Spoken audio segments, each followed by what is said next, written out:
What's the best date ideas y'all have? Portable charcoal barbecue. On the beach while she plays fetch with my Labrador, I'm cooking yakitori skewers and drinking a cold beer. The zoo or going somewhere to take pictures of something you are both interested in. Either will give you a chance to talk. Share and will give you a keepsake just in case you actually make it past the dating stage.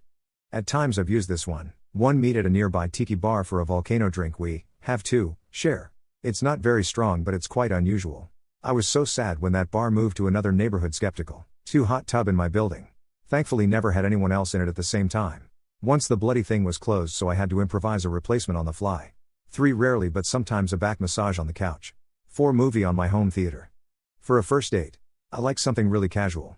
Involving some alcohol and the opportunity to just basically talk. Flirt. Laugh and just hang out. So probably drinks at a pub. After we're buzzing and having a good time. Going out for a nice long walk and just finding a nice place to hang out outside and maybe make out a bit. For a date involving someone I already know. Or am already dating. The possibilities are much wider because we can actually find fun activities to do since the focus on actually talking isn't as important at that point. Could be a beach day. Or a hike. Or bike ride. Etc. Pottery painting or a painting class together. If my dumbass that hasn't painted since year 8 can get paint on paper. Anyone can. Other options are a board games cafe. Picnic when the weather improves. Going for ice cream. When you feel confident. Ask her round and offer to cook. Better still go shopping for ingredients together and cook together. Why do men rarely get offended if someone fetishizes them for their race? Because fetishizing for race is historically called a preference and it's stupid to get offended by that. But it's the 2020s and Westerners are constantly looking for things to feel offended about. In Reddit I've seen people complaining about being fetishized for their big or small ass.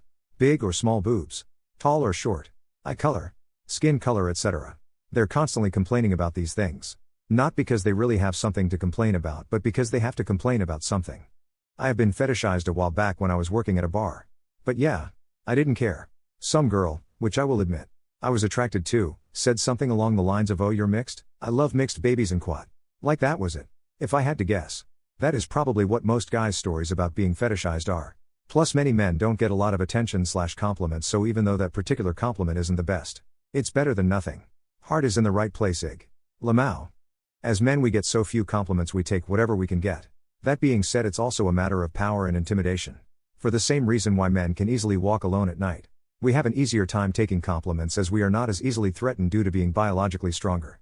Doesn't mean we can't feel threatened though. If say, Jamal, 190, black, muscular as fuck with rapist eyes started fetishizing my white ass, then damn straight I'll be bothered by that shit. So yeah, it's a combination of lack of compliments and the pool of things that make us feel unsafe being smaller than for women. They think their parents didn't do a good job raising them to deal with how hard or cruel life can be, and as a result you just crumble in the face of adversity? Yeah. Sometimes it almost feels as though my parents raised me to be dependent rather than independent. One of my father's proud accomplishments was him and mom not disagreeing on anything ever. I actually don't know how to disagree with someone, Earl. I get a feeling like we left the savannah like 1 or 2 generations ago. Previous generations have some serious explaining to do as far as being in denial is concerned. There isn't a cut and dry way to prepare anyone for how shitty life is because the world is changing rapidly every single year. Adversity 35 years for an adult looks a hell of a lot different than it does for an adult today. Some things are self-taught through life experiences.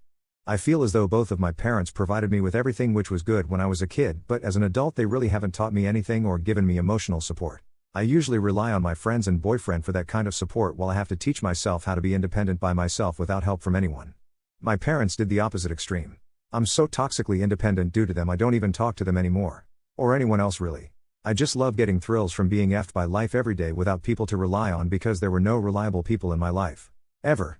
My parents did a fantastic job. As many 90s parents with a tween. Of instilling in me a solid foundation of knowing that if I put my mind to it, I can be whatever I want to be and do anything I want. I have absolutely no idea how to handle failure. And the prospect of facing it leads me to never try anything. Can't lose if there's no skin in the game. My mom was never around. I was left alone to raise my brother when we were kids. I don't know how we survived, lol. Does anybody else feel the Ohio train accident is more severe than what we're being led on? I'm just waiting for the conspiracy theories about this whole thing. You people seem to be much better at coming up with those than recognizing incompetence and the dangers of deregulation. But yeah, safety concerns and breathable air are socialism. I don't think it's a national concern. But it's certainly a lot worse than is being stated by authorities. There is plenty of video floating around. People are taking of bodies of water in the area with tons of dead fish and that look like oil slicks are floating around in them. Tons of dead birds too. If I was a resident of the area I think I'd probably not shower. Drink bottled water. And make sure I'm involved with the class action lawsuit that will take the next 3 decades. This country is going to hell. Watch White Noise on Netflix. Was filmed in East Palestine a few years back. Had the people of the town partake in the filming. Literally same song and dance as to what's going on now. Just like the aliens and UFOs years ago, the government/mainstream media will make jokes or put it right in your face to desensitize you to it. That way when it happens it won't sting as hard.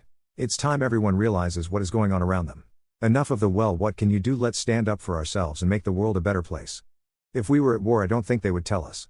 But with the food processing facilities burning up, the now very tainted water in parts of the country, the oil reserves being sold off, our money being given away, has anyone audited exactly where it's going? The attacks on the electrical grid.